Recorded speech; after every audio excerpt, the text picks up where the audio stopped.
Hey, what's up? Lightboltjoe here. Today we're going to discuss the 2022 DreamWorks animated feature sequel film, Puss in Boots: The Last Wish. So we have Selma Hayek back as Kitty Softpaws. Last time I saw her was the 2011 Puss in Boots film, which was like prequel stuff leading up to his introduction to the Shrek universe, right? It's all the same universe, but it's a matter of what happened before Puss in Boots met Shrek and Donkey and Company, right? So stuff happened. He's got TV series on, multiple TV series and shorts on Netflix. There's been various short films, Halloween short films, Christmas short stuff. The Little Pigs have their own thing. Lord Farquaad has his own thing. Stuff, right? So the fourth, Shrek Forever After. Then there's the Christmas specials mixed in, a Halloween special. And then this technically takes place after that, leading into Shrek 5. Because the end of this film is literally Puss in Boots, Kitty Softpaws, and Perrito, the little dog that they grown fond of, sailing off to far, far away to meet some old friends and start a new quest. So this film, hour and 47 minutes long, higher rating than the first film in regards to Puss in Boots. Puss in Boots 2011 has like a 6 something on IMDb. This has a 7 something on IMDb. Very rare for a sequel to be better than the first, but we learned that with the Shrek franchise. We learned that Shrek 2 is better than Shrek 1. So, and Shrek 2 has the iconic "I'm holding out for a hero" montage. So it's not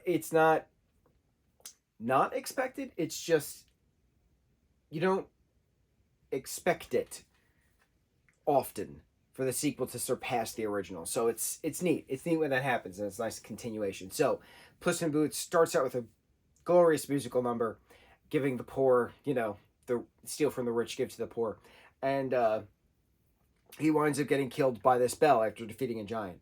And it turns out that that was his 8th life, that he only has 1 life left, because cats have 9 lives. So we go through the times that he's died, and now that he's on his 9th life, death is following him. And death is a wolf, and he's got 2 sickle things, and he's, threatening to kill Puss, and that's it. This arrogant legend character is too self-centered, and it's time for him to go. So it's a matter of, how does Puss deal with death chasing him, literally, not figuratively? How does he make up with Kitty Softpaws, because they both were due to get married and that didn't happen? What's up with this new dog that he meets in a house of cats? Is he gonna retire? Is he gonna keep going? What's he gonna do? But he's dealing with anxiety, and he's dealing with stress, and he's dealing with fears, and he's trying to get to a comfortable place where he can actually talk about it and say those words. So there's parts where he's literally bleeding and he's crying. And it's vulnerability, and it's very important to see that within heroes, legends, because they're not always going to be the apex, on top, alpha character, right? Everybody has highs and lows, and it's a matter of what do you do in the low to get you back to a high. So I thought it was very appropriate. It was beautiful poetry within regards to that dynamic. This is PG, so it's a kid's film, but this ain't no kid's film. This is an adult film, because the Puss in Boots 2011 film was 11 years prior to when this came out in 22. The very first Shrek film came out in 2001. That was 21 years, and they're still knocking films out. It's amazing to see a franchise's longevity and relevancy, and I thought this was very relevant in regards to how times have changed, that it's now important for men to cry, those who identify as male to cry, because all of our youth were told boys don't cry. Suck it up, buttercup, all those things, right? But no, you have fears, you have anxieties, you have questions. You have to deal with these things. You can't bottle them up. So Perrito conveniently helps Puss through those anxiety things, being a service dog in a sense, and then coming to terms with he doesn't need to make his last wish of getting more lives. He can face the fear. He can give the wish to somebody else, because he only needs 1 life. As long as he's with Kitty and he's with Perrito, and he goes sees his friends, he's fine. He's got a good life.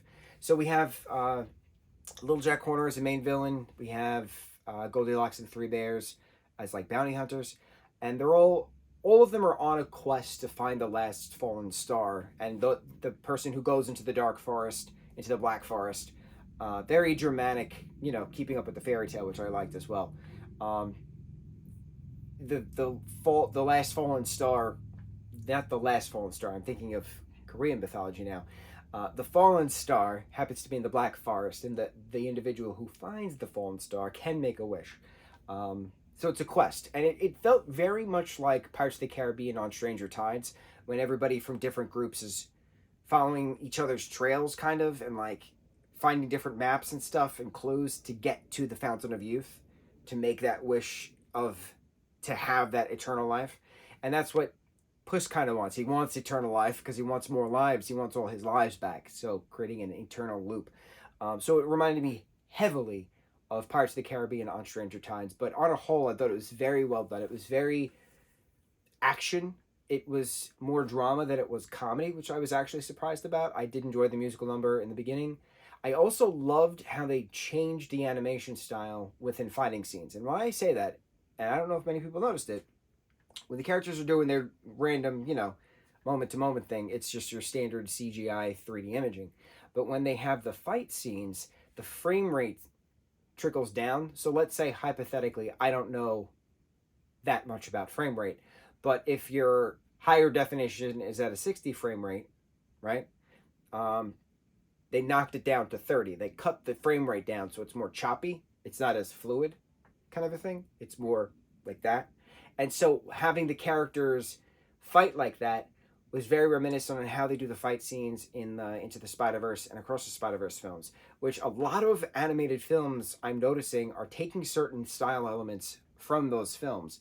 I'm very happy about that, that Across the Spider-Verse, Into the Spider-Verse became its own launching point for next gen of animation. So very cool artistic choices, very well done in regards to story, very well done in regards to another addition in the Shrek canon, in the Shrek franchise, in the DreamWorks canon, having the characters, line up and wave to the boy in the moon as he's traveling through the water to get to the moon, like that opening sequence, very cool.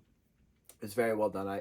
A friend of mine had said I should watch it back when it came out. I just never had the time, and so finally it came to Netflix. Finally, we did our DreamWorks marathon. We're done with our DreamWorks marathon for now. By the way, we're gonna pick back up October-ish when we get to the spooky DreamWorks Halloween stories, merging into the Christmas stories because November 1st starts the Christmas reviews. Technically, if we're keeping on track with years past, so we got things to talk about. We got the end of Q3 coming up. We have the beginning of Q4 of the year coming up. Very exciting times to be determined. Very exciting times! Exclamation point! Exclamation point! Exclamation point! We're going to put 3 exclamation points on that. Q3 and Q4 are going to be the best of this year. On to the next review. Mucho mahalo.